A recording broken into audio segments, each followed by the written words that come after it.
오늘 우리들에게 주시는 하나님의 말씀 고린도 후서 5장 16절에서부터 21절까지의 말씀입니다. 그러므로 이제부터 우리는 아무도 육신의 잣대로 알려고 하지 않습니다. 전에는 우리가 육신의 잣대로 그리스도를 알았지만 이제는 그렇지 않습니다. 누구든지 그리스도 안에 있으면 그는 새로운 피조물입니다. 옛것은 지나갔습니다. 보십시오. 새 것이 되었습니다. 이 모든 것은 하나님에게서 났습니다. 하나님께서는 그리스도를 내세우셔서 우리를 자기와 화해하게 하시고 또 우리에게 화해의 직분을 맡겨주셨습니다. 곧 하나님께서 사람들의 죄과를 따지지 않으시고 화해의 말씀을 우리에게 맡겨주심으로써 세상을 그리스도 안에서 자기와 화해하게 하신 것입니다. 그러므로 우리는 그리스도의 사절입니다. 하나님께서는 우리를 시켜서 여러분에게 권고하십니다. 우리는 그리스도를 대리하여 간청합니다. 여러분은 하나님과 화해하십시오. 하나님께서는 죄를 모르시는 분에게 우리 대신으로 죄를 씌우셨습니다. 그것은 우리가 그리스도 안에서 하나님의 의가 되게 하시려는 것입니다. 하나의 말씀입니다. 오늘 이 말씀 가운데 19절 말씀, 이것은 제가 여러 해 전에 이제 신학교에 갔을 때 제 기억에 신학교 교수들이 무척 자주 인용하던 귀절인 것을 제가 기억합니다.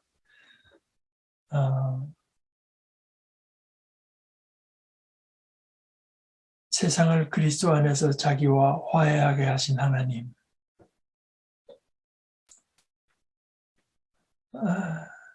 그런가 하면 아마 그에 못지않게 어쩌면 그보다 더 유명한 귀절은 17절이겠죠. 누구든지 그리스도 안에 있으면 그는 새로운 피조물이라. 이전 것은 지나갔으니 보라 새 것이 되었도다.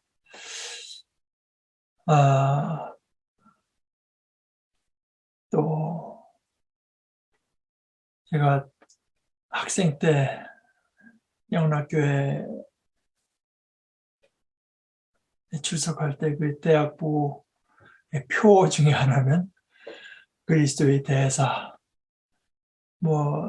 그야말로 이제 주옥 같은 표현들이 이제 들어있는 부분입니다. 그런데 우선 제가 여러분들께 사과를 드려야 될 것은 이제 오늘 설교 제목은 아마 다시 정해야 될 것 같습니다. 제가 본문을 보다가 보니까 여러분과 나누어야 될 내용이 이제 좀 따로 있어서 오늘 설교 제목과는 조금 동떨어진 말씀을 드리게 될 것 같습니다. 제가 그 가정의 훈련을 미국에서 이제 한 3년 받을 때 그때 저희를 가르쳐 주던 그 의사 하나가 언젠가 이러저런 얘기를 하다가 이제 그 3년 훈련 기간을 수련의 기간을 마치고 제가 직장을 찾아서 가는데요. 그분이 여러 해 동안 이제 그 수련이들을 가르치면서 본 것은 이제 자기가 이런 생각이 있어서 이런 조건으로 또 이런 뜻으로 직장을 구하겠다. 여러 이야기들이 많은데 결국 나중에 실제로 택해서 갈 때 보면은 돈 많이 주겠다는 대로 전부 다 돈 많이 주겠다는 대로 가더라.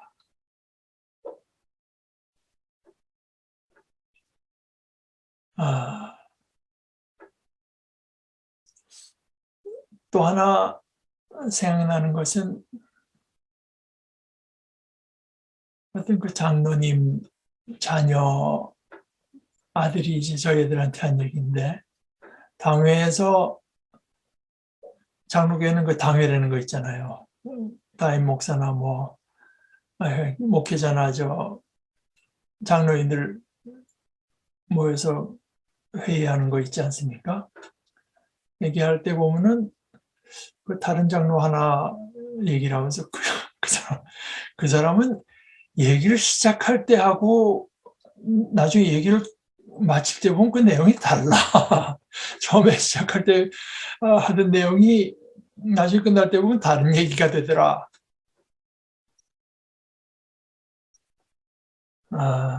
우리 로마서 5장 1절에 바울 사도가 이제 이런 말을 합니다.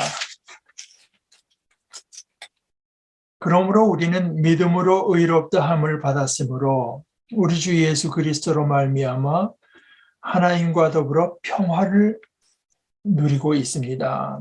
뭐 이것은 평화를 누립시다 이렇게도 이제 번역을 해도 상관없는 똑같이 이제 정당한 부분인데요. 하나님과 더불어 평화. 히브리 말로 샬롬입니다. 근데 그 샬롬이라고 하는 것, 평화라고 하는 것이 물론 하나님과 더불어 누린다고 하지만 자기 자신과도 평화로워야 되겠고요. 나아가서 이 온 자연계, 환경, 더 크게 보면은 뭐 우주, 역사 이런 것과 다 이제 평화로워야 진짜 평화로운 것인데 거기에 분열이 있으면 안 되지 않습니까? 분열이 있으면 서먹서먹하고 어긋나고 적대적이고 그럼 거기에 평화가 있을 수 없잖아요. 그러니까 이 분열이라고 하는 것이 참 얼마나 이제 좋지 않은 말이면 옛날에 나름대로 필요가 있어서 소위 정신과 의사들이 정신분열증 하던 것도 지금 뭐 조현병 뭐 이런 말로 그 일반인들은 뜻을 알 수 없는 말로 이제 이름이 바뀌었죠. 영어로는 여전히 스키조프레니아라고 해서 이제 분열됐다, 갈라졌다 이런 것을 표현하고 있는 표현을 그대로 많이 쓰기는 하는데요.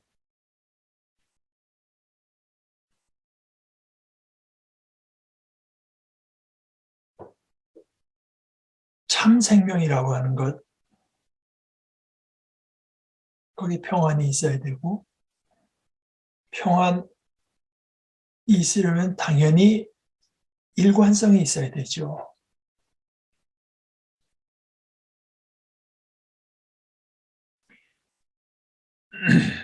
오늘 우리가 읽은 부분, 본문, 이 내용 하나하나를 우선 자세히 들여다보기 전에 무엇을 말하다 이 얘기가 나온 것인가? 좀 더 큰 맥락을 살펴볼 필요가 있습니다. 이 고린도 후서는 사실 바울의 편지 중에서 굉장히 자기 개인이라고 할까? 그런 면들이 많이 드러나 있는 편지인데 아마 바울 사도와 고린도 교인들 사이에 좀 문제가 생겼던 것이 분명한 것 같습니다. 그래서 어느 정도는 해결됐는데 아직도 뭔가가 좀 남아있는 것 같아요. 그래서 6장 11, 12, 13절에는 바울 사도가 이런 말을 합니다. 고린도 사람 여러분, 우리는 여러분에게 숨김없이 말하였습니다. 여기서 우리는 이제 바울 사도와 바울 일행을 말하는 거죠. 우리는 마음을 넓혀 놓았습니다. 우리가 여러분을 옹졸하게 만드는 것이 아니라 여러분의 마음이 옹졸한 것입니다. 나는 자녀들을 타이르듯이 말합니다. 보답하는 셈으로 여러분도 마음을 넓히십시오. 또 7장 2절에도 이렇게 말해요. 여러분은 마음을 넓혀서 우리를 받아주십시오. 우리는 아무에게도 부당한 일을 한 적이 없고 아무도 망친 적이 없고 아무도 속여서 빼앗은 일이 없습니다. 여러분을 책망하려고 내가 이런 말을 하는 것이 아닙니다. 내가 전에도 말하였거니와 여러분은 우리 마음속에 자리 잡고 있어서 죽어도 같이 죽고 살아도 같이 살 것입니다. 그런데 현실로는 뭔가 바울 사도와 고린도 교인들 사이에 뭔가 갈등이 있었던 게 분명합니다. 근데 이것이 처음부터 고린도 후서라는 편지를 쓰기 시작한 처음부터 이제 드러나 있습니다. 1장 1절에 하나님의 뜻으로 그리스도 예수의 사도가 된 나 바울과 형제 디모데가 하는 표현에서부터 사실 이것이 이제 암시가 되어 있고, 우리가 가진 세번역 성경 거기다 영어로 I, 또 우리말로 나 이런 말이 원문에 그대로 있는 것은 아니고, 그것은 이제 동사나 이런데 이제 표현 그리스어라는 헬라어라는 그 언어 구조 자체가 그렇지만, 그러나 우리 번역만 보게 되면 1장 3절, 4절, 5절, 6절, 7절, 8절, 9절, 10, 11, 12, 13, 14, 15 매절마다 우리 주 예수 그리스도 온갖 환난 가운데서 우리를 위로해 주시는 분, 우리가 하나님께 받는 그 위로로 우리도 온갖 환난에 당하는 사람을 위로할 수 있고, 그리스도의 고난이 우리에게 넘치는 것 같이 그리스도로 말미암아 우리의 위로도 또한 넘치고 우리가 환난, 이런 식으로 이제 계속 우리를 말을 하다가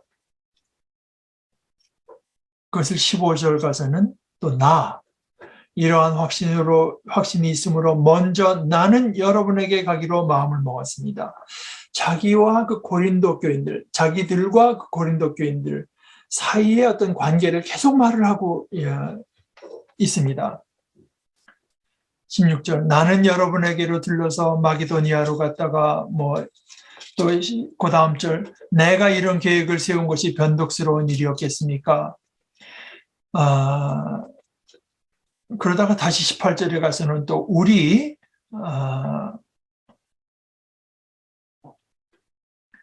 따라서 우리가 여러분에게 하는 말은 이해하면서 동시에 아니요 하는 말은 아닙니다. 19절에 가서는 나와 실루아노와 디모데가 여러분에게 선포한 하나님의 아들 예수 그리스도, 다시 20, 21, 22, 24절 전부 다 우리, 23절 그 중간에 23절에서 또 2장으로 넘어가서 1절, 2절, 3절, 4절 다시 말해서 바울 사도는 처음서부터 자신과 또 자신의 그 일행, 자신들이 맡은 직분, 자신들이 하고 있는 자신들의 사역, 그러니까 자신들이 하고 있는 일에 대해서 말하고 있는 것입니다.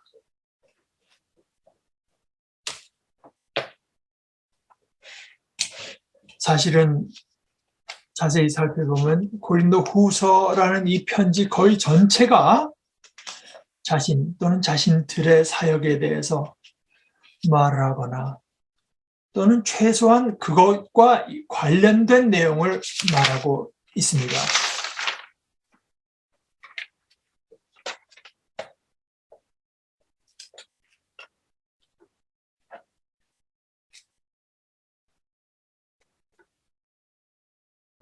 (6장) 11절, 13절을 아까 제가 읽고 7장 2절에 말씀드린 것과 같습니다. 자신과 고린도 교인들과의 관계에 대해서 심지어 10장까지 저 뒤로 가서도 우리 가진 성경 번역에는 소제목을 바울이 자기의 사도직을 변호하다 이렇게 이제 붙여놓을 정도로 자신의 사도로서의 직분, 그것과 연관해 자기들이 하고 있는 일, 이것을 누누이 이제 말하고 있는 중에 오늘 표현이 나온 것입니다. 그뿐만 아닙니다. 12장 19절에는 이렇게 말해요. 아무도 여러분은 우리가 지금까지 여러분에게 자기 변명을 하고 있는 줄로 생각할 것입니다. 그러나 우리는 그리스도를 믿는 사람으로서 하나님 앞에서 말하는 것입니다. 사랑하는 교우 여러분, 이 모든 것은 여러분에게 덕이 되게 하려는 것입니다. 이제 마지막 장 13장 10절에 가서도 이렇게 말을 해요. 내가 떠나 있는 동안에 이렇게 편지를 하는 것은 내가 가서 주님께서 주신 권한을 가지고 사건들을 처리할 때 너무 엄하게 대할 필요가 없게 하려는 것입니다. 이 권위는 여러분을 넘어뜨리라고 주신 것이 아니라 세우라고 주신 것입니다. 이 도처에 자신의 사도 직분, 특히 고린도 교회를 향한 사도로서의 자신의 직분에 대해서 말합니다. 사도의 다른 편지들에서도 마찬가지지만 이 고린도 후서에도 도처에 그야말로 주옥 같은 말씀들이 여기저기에 있고, 그런 말씀들이 모두 다, 거의 전부가 다 바울 자신의 직분에 대해서 말하는 중에 또 자신이 맡은 그 직분에 대해서 분명히 말을 하는데 꼭 필요해서 말하게 된 것이다 하는 것을 우리가 이것을 꼭 염두에 두지 않고 읽어도 그 표현들, 주옥 같은 표현들 하나하나가 그것들 자체로서도 그것만 갖고 따로 떼어놓고 우리가 묵상해도 그것들이 다 우리가 그리스도의 복음을 깊이 이해하도록 우리를 인도해 주는 것이 사실입니다. 그렇다고 해도 어디까지나 이 맥락을 염두에 두는 것이 단편적으로 이러저런 표현들을 대하고 묵상하는 것보다 더 많은 도움을 줍니다. 어떤 사람의 어떤 말이라도 맥락을 떠난 말은 없고,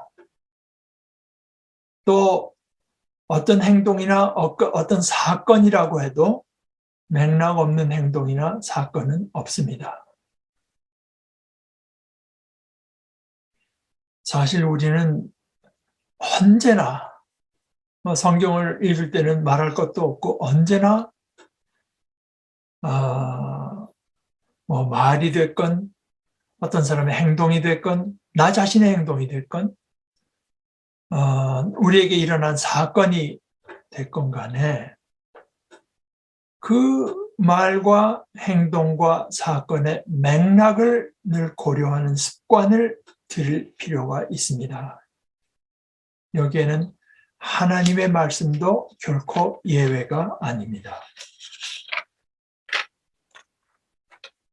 예를 들어서 한 가지 예를 들어서 5장 1절에서 4절 우리의 장막집이 땅에 있는 우리의 장막집이 무너지면 하나님께서 지으신 빌딩인데요. 집 텐트가 무너지면 집 사람의 손으로 지은 것이 아니라 하늘에 있는 영원한 집이 우리에게 있는 줄 압니다 하면서 시작되는 이 말씀, 이것은 예를 들어서 성도 가운데 하나가 이 땅에서 육신의 삶을 마쳤을 때 우선 저 자신부터가 가장 자주 생각하게 되는 말씀입니다. 이런 말씀들은 바울 자신의 사도직이라는 그 맥락과 주제와 상관없이라도 따로 읽어도 그 자체로서도 깊은 진리를 담고 있고 큰 위로를 주고 우리의 믿음을 새롭게 해주는 말씀인 것이 사실입니다. 그러나 그런 귀한 말씀 역시도 바울 사도 자신이 자신의 사도직과 관련해서 그것을 분명하게 표현하는데 필요해서 나온 표현입니다.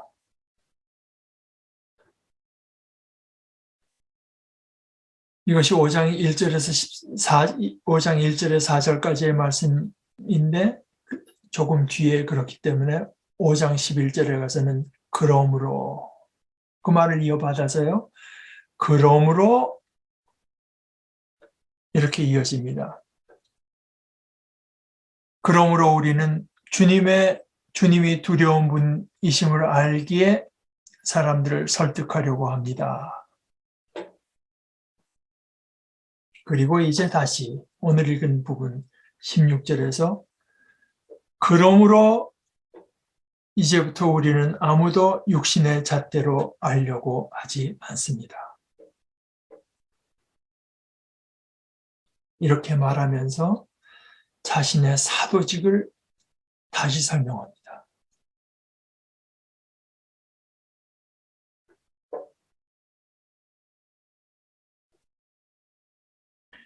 이렇듯이 자신에 대해서 말을 하고 자신의 삶에 대해서 말을 하고 자신이 이제까지 해왔고 지금도 하고 있는 일, 이것들을 설명하고 표현하는데요. 이것을 말을 하는데 하나님께서 그리스도 안에서 또 그리스도를 통해서 또 그리스도를 가지고 하시는 일을 말할 수밖에 없는 사람.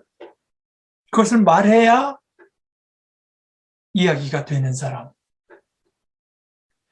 그것을 빼놓고는 또는 다른 방법으로서는 자신과 자신의 사역을 설명할 길이 없는 사람.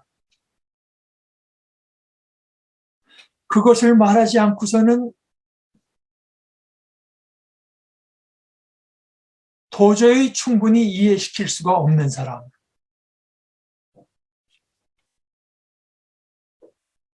은 그야말로 디모데전서 3장 9절에서 말하듯이 믿음의 비밀을 지닌 사람입니다. 교회 집사들을 세울 때 바울 사도가 디모데에게 권고하기를 그런 사람은 믿음의 비밀을 깨끗한 양심에 간직한 사람이라야 합니다. 이 비밀이란 말을 바울 사도가 아주 즐겨 쓰죠.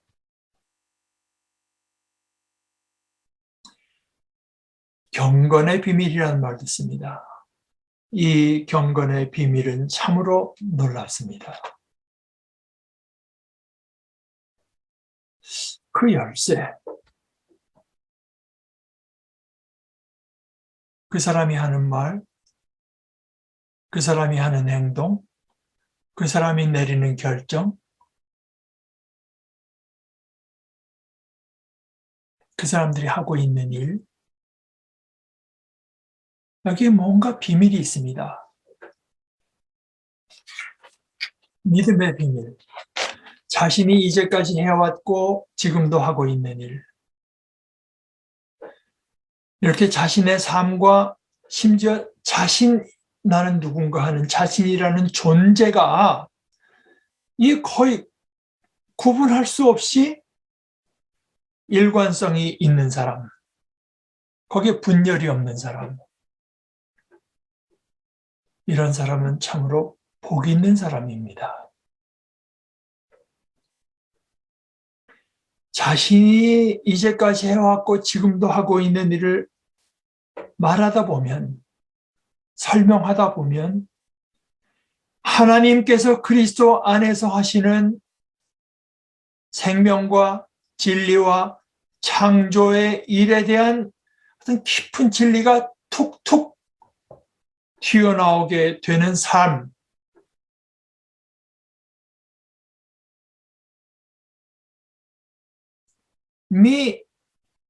가능하다고 하는 생생한 이해가 여기에 있는 것입니다. 바울사가 단순히 고린도 교인들에게 옛날에 노태우 대통령이 하듯이 믿어주세요. 할 수 없는 이유가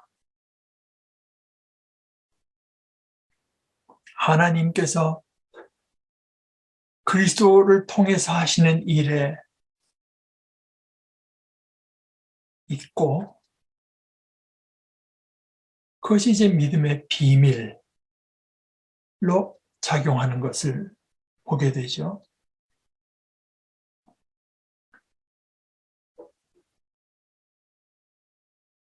이 생명, 이 삶에서는요, 보시다시피 소위 총론과 강론이 그야말로 유기적으로 서로 연결되어 있고 연관되어 있습니다.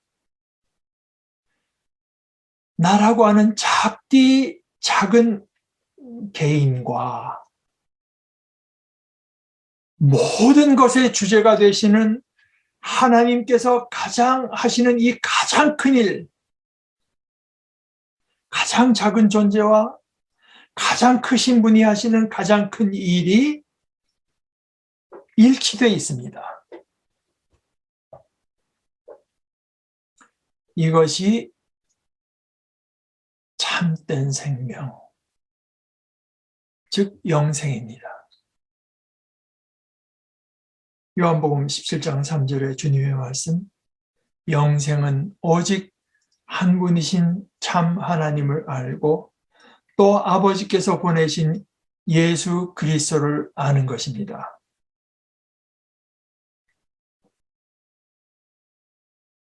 아까도 나눔의 시간에 말씀드렸지만 좀 과장해서 표현하자면 제가 느끼기로는 거의 지옥문이 열린 듯한 오늘 이 땅의 상황에서도 이렇듯 여러분들과 나누면서 이 생명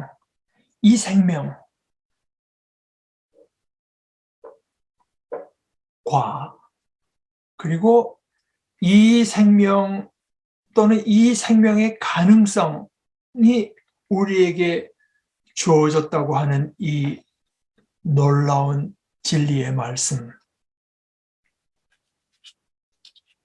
대해서 묵상하면 참으로 가슴이 설렙니다.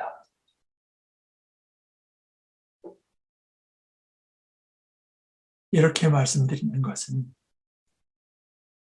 이거는 예를 들어서 이 세상은 너무 복잡하고 어둡고 답답하고 어지럽고 짜증나는데 거기에서 그 현실에서 눈을 돌리자고 하는 말씀이 아닙니다.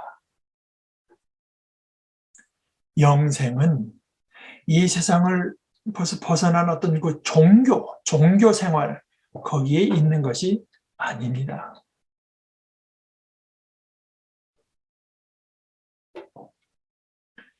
바울 사도의 사역은 직장이나 가정 또 사회로부터 어떤 우리가 예배드리는 장소나 또는 무슨 기독교인들이 모이는 그곳 기독교적인 무슨 단체 활동 이런 것으로 사람들을 불러내는 것이 아니었습니다. 거긴 일관성이 없잖아요. 오히려 탐욕, 거짓, 억지, 억울함이 대세를 이룬 것, 그것이 전부인 듯한 세상 속에서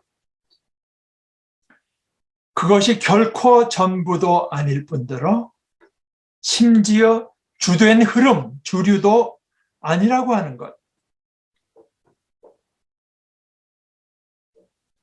겉보기에는 아무것도 바뀐 것이 없는 듯하나 사실은 그리스도께서 십자가에 죽고 부활하심으로써 모든 것이 바뀌었다고 하는 것. 누구든지 이 그리스도 안에 있으면 하나님으로부터 새롭게 창조된 존재라고 하는 것. 수리된 존재나 향상된 존재가 아니라 새롭게 지음받은 존재라고 하는 것. 그것을 또다시 강조해서 이전 것은 지나갔고 새 것이 되었다고 하는 것. 그러므로 우리는 더 이상 그 전 내 관점에서 단순히 세상의 잣대로 그 세상의 표준으로 세상의 기준으로 아무도 알려고 하지 않고 아무것도 알려고 하지 않는다는 것입니다. 우리는 저 교회 건물을 보고 성도들의 얼굴만 보는 것이 아니라 여전히 세상을 보고 사람을 보고 사건을 봅니다. 그러나 우리의 잣대와 표준은 달라졌어요. 하나님께서 그리스도 안에서 모든 것을 새롭게 지으셨기 때문입니다. 어떻게 새롭게 창조하셨는가? 화해로요.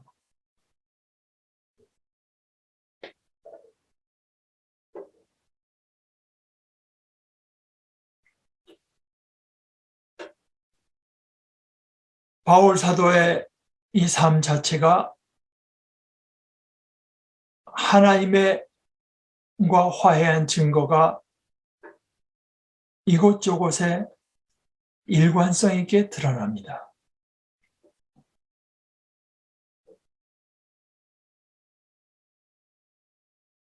아까 제가 처음에 말씀드린 것처럼 이런저런 말을 하는데 결국 가서는 돈 많이 주는 데로 가더라. 근데 꼭 그런 건 아닙니다.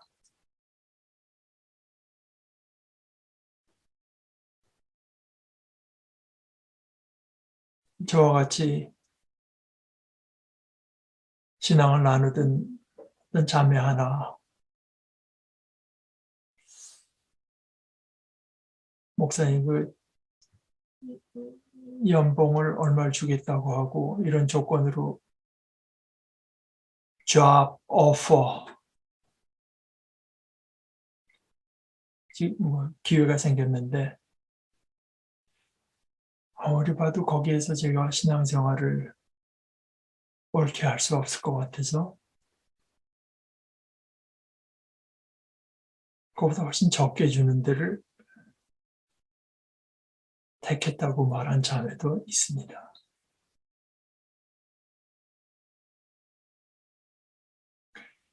말이 시작할 때와 마칠 때 내용이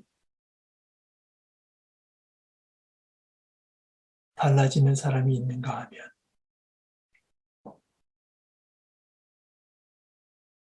제가 젊었을 때 박장호 목사님이 저희들에게 성경 가르쳐 주실 때 그때 우리 대학부의 전도사님 한 분이 박 목사님이 교계에서 알려지기는 찬성한 사람도 있고 반대하는 사람들도 많이 있다. 그런데 그분은 어디 가나 말하는 내용이 같다. 어떤 사람 앞에서 말하거나 어떤 상황에서 말하거나 같은 말씀을 하신다.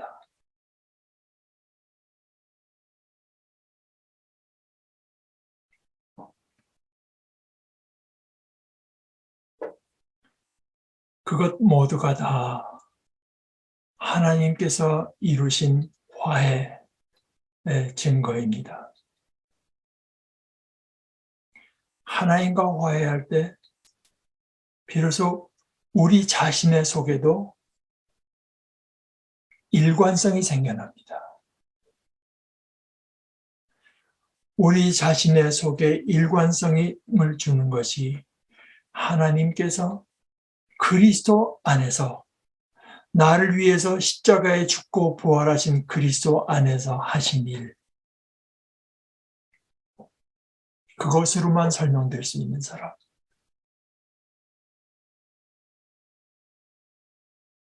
제 개인적으로 말하면 요 며칠 사이에 드는 생각이, 여러분 가운데 뭐 다 아시는지 대개 아시는지 모르겠어요. 제가 지금 속초에 집을 하나 질 생각을 하고 있는데, 왜 저기에 저런 크기에 저런 집을 지을 생각을 하나? 거기에도 십자가에 죽고 부활하신 그리스도를 통해서 하나님께서 이루시는 일 때문이다.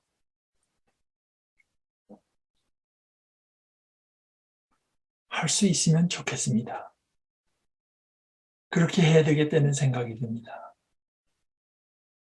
그런 생각을 할 때 비로소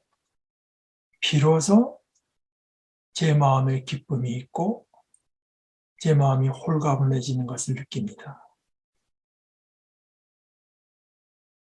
우리들의 삶 속에 이런 의미에서 깊은 평화가 있으면 좋겠습니다. 이 하나님과 화해하십시오 하는 오늘 설교의 제목은 제가 거짓 광고를 한 것처럼 돼서 미안하지만 다음 주 설교로 넘어가겠습니다.